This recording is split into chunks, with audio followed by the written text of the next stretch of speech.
So today, our topic is finding their people. And I think this is such an important topic. I think, we are doing these things for our kids all the time. We're moving and we're looking for this and that and trying to find activities. But do we really think about what we're looking for specifically? And this idea of finding their people, it's not about collecting friendships, it's about providing opportunities so that they can build meaningful connections so that they can continue to grow and thrive. So how do they do that? Well, first of all, connection isn't accidental. Just like we're advocating for our child at school or in society and our communities, we are nurturing them and advocating for them too as we build these connections. Um, the social networks or their group of friends or their people are going to look different for every child. It's going to depend on their interest, what they're curious about, your family. There's all these pieces that go into it, and we're going to talk all about that. And again, we are not trying to make them the most popular kid on the block or in school or in their church community or anywhere. This is about this building this sense of belonging. I think we have talked about inclusion so much, but I'm not sure that that's the destination.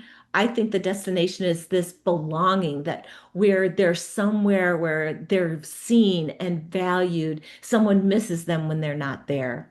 So today we're going to talk about, ideas and tips and tools and things that you can leave today and actually implement in your life and Come help look your at this child find their people. of this uh, video workshop on building friendships and relationships for kids on the spectrum.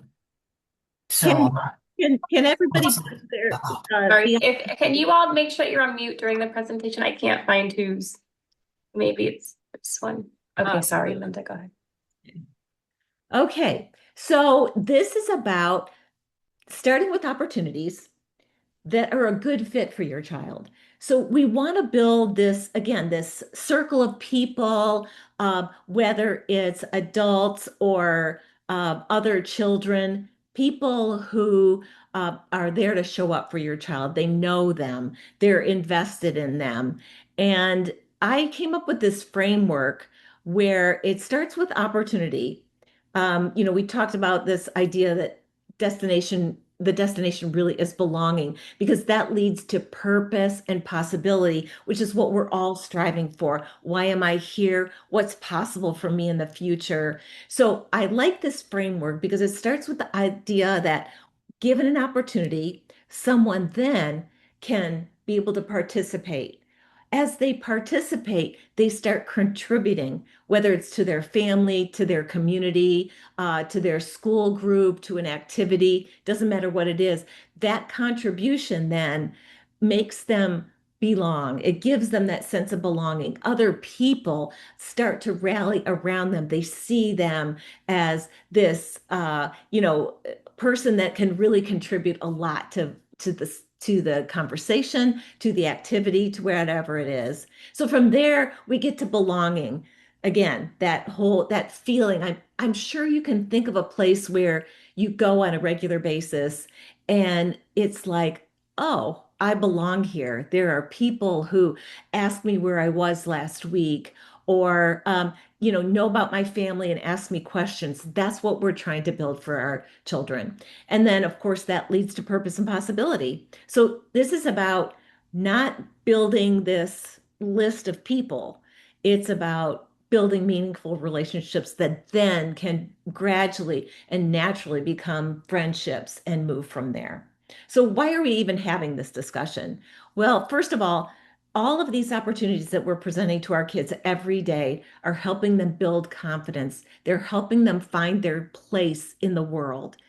There's also communication skills and self-advocacy skills that get built and strengthened as they interact with more and more people. It creates, again, this sense of belonging. They're recognized, right? They're not just included, but they're recognized and missed when they're not there.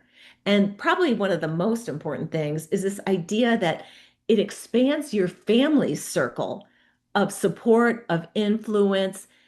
You are building this network, so to speak, and you're connecting all these people, and they gain better understanding. They know your child. They start advocating and encouraging your child, and then you have more time to invest in your child's future, and also probably to take a little break.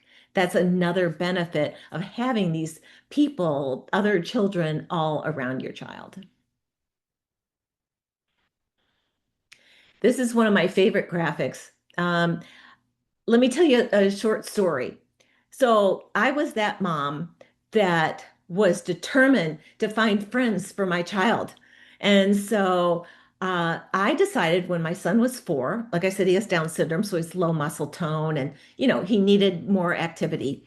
I was determined to find him a martial arts studio where he could go. So, did I talk to him about it? No, of course not. I knew this was the right idea. So I started calling around and I got every excuse in the book. And it was, oh, well, we don't have anyone that can work with him individually. And are you sure that he might be interested? I don't think he would fit here. And, to tell the truth, I was really hurt. But what I did realize after all of those phone calls and all those people turned me down was, do I really want to put him in a situation where he isn't wanted, where he wouldn't be able to participate, where he wouldn't fully be accepted? No. And so I want to share this with you, this idea that your child needs to be at the center of whatever you do. So we're not trying to collect names or create a list. We want to find things that are the best fit for them. So what makes them smile? What are they really interested in? Kevin loved to figure out how things worked. And so that was one thing that he loved reading. So we would take him to the library and he would check out a book. He couldn't read yet, but he loved looking at the pages. What are their strengths? Um, do they have a lot of energy? Do they have a quiet personality or this I'm all in personality? What are they comfortable with? Would they be good in a loud environment, or would they need something where it's a little more quiet, more of a one-on-one or one on just a couple? Um, so we need to take all of those things into consideration. And then when we do, we are likely to find the best activity for them. And it would be one where they want to go back because they feel like they belong there. So look at environment. What do they look forward to? All of those things. Okay, this list may seem a little bit overwhelming, but I want to just focus in on these are ideas that you can take and move forward with. So, for example, at home, what we used to do is we would invite another family over, maybe just with one or two other children, and we would practice introductions. We'd practice simple conversations. How do you introduce yourself? I remember we were trying to get Kevin to think of something that he'd like to do so it could be part of an introduction. So it was, my name is Kevin, and I like to. And so he decided he really likes music. And so he said, my name is Kevin. I like music. And that gave someone else an idea of how to engage with him. They could talk about all different kinds of music. And so those little things, those little opportunities really can build their confidence and then lead to lasting friendships. Maybe they are interested in art. There are many different kinds of art camps and art places that you could go and have them participate. Sports, let's just say they have an affinity for kicking a ball around. You might go watch a soccer practice and then talk to the other parents and get to know them. Maybe you volunteer as a family. That is a great opportunity. Even with young children, there are some places that will let them participate and volunteer. And then in your community, I don't know about you, but here we have, you know, farmers markets and community concerts and fairs and things outdoors. Attending those community events is really important. You are bringing your child into the community and you are proclaiming that they belong, no matter what their diagnosis or disability is. And then maybe it's music or concerts or your faith community that has something. Again, these are all small ideas that you can take and see if your child is interested in any of those.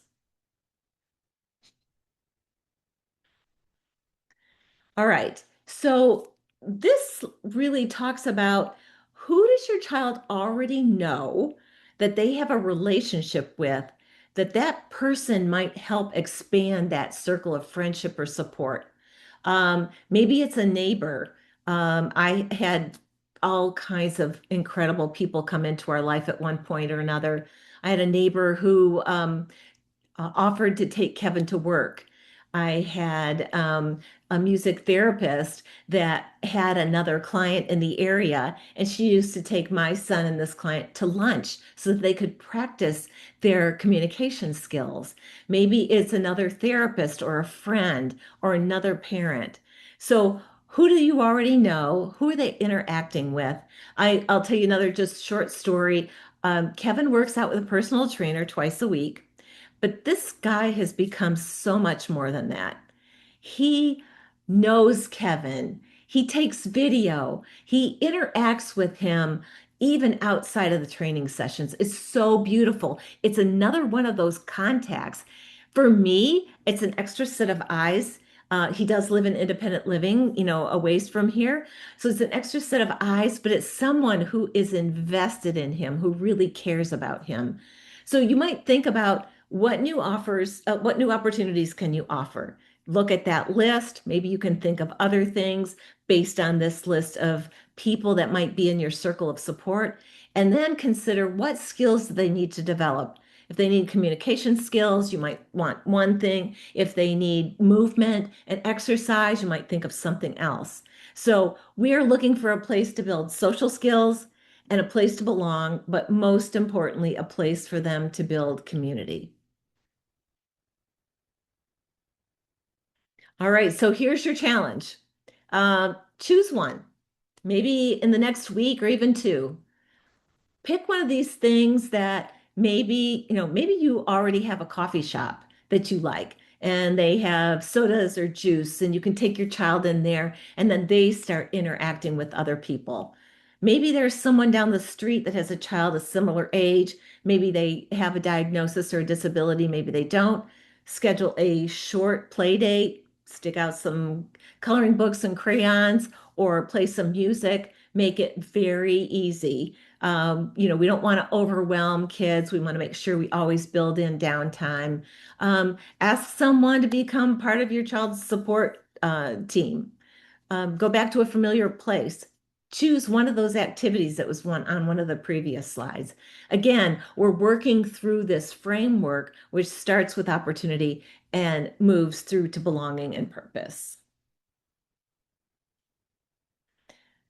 All right. I don't know about you, but I always need a little bit of encouragement. So this is my encouragement for you today. Um, you don't have to do everything by yourself. Believe it or not, there are people who want to help. I had the hardest time asking for help. So I turned it around a little bit, and this is my secret sauce that I'm sharing with you. Tell everyone you know what you need. So, coworkers, people in your faith community, people in the community that you meet, maybe they're part of a networking group. You're telling them what you're looking for. You're not asking specifically for help. They're more likely to say, you know what? I have a neighbor that just talked about this or that. It's, I have had more instances where I just kept telling people what I was looking for and ended up with some amazing people in Kevin's life and my life. And then the other thing is, you know your child better than anyone else. You trust your instincts, and most importantly, celebrate the unique strengths that they have. Celebrate the little bits of progress. Those are really important. Um, then keep creating opportunities. Doesn't matter what they look like. Maybe you're inviting some friends over and your child has a chance to practice their introductions or their conversation skills. Every invitation that you do Every new experience is going to open a new door to a possible friendship or relationship that could be very important to them, not only now, but for the rest of their life. And most important, you are amazing. You're doing more than you realize. You are showing your child that love and encouragement and support all day long, and it matters. Everything that you do is shaping your child's future. So know that you are appreciated and loved. All right. So let's keep the conversation going. A couple things on this slide. That's Kevin. That's just a recent picture. He was home. I just published my first revision to my book called Blessed with Extraordinary. Very excited about that. There's a QR code here, and I think Anise is going to also put the link in there. The other one on the top right is a link to my website. You I'm a creative director with Linda Bonner Studios, so I teach card making workshops and other creative things, as well as my advocacy work and speaking and all of those things. And you can find everything there. And I have a gift for you on the top left. I created a Building Your Social Network download. It has an introduction, it has a simple checklist, and has reflection questions at the end to kind of help get this whole thing started. You may be way ahead of the game. You may have a lot of these things in place, but it might spark some new ideas for you. And then bottom left, this is a resource guide for rec and camp ideas, and it's specific to the DFW area, but I included it here because no matter where you live, it might spark some ideas and have you start researching things that would be in your area that are similar. So, and oh, the bottom picture here is Kevin with his baby picture. So 36 years in between those two.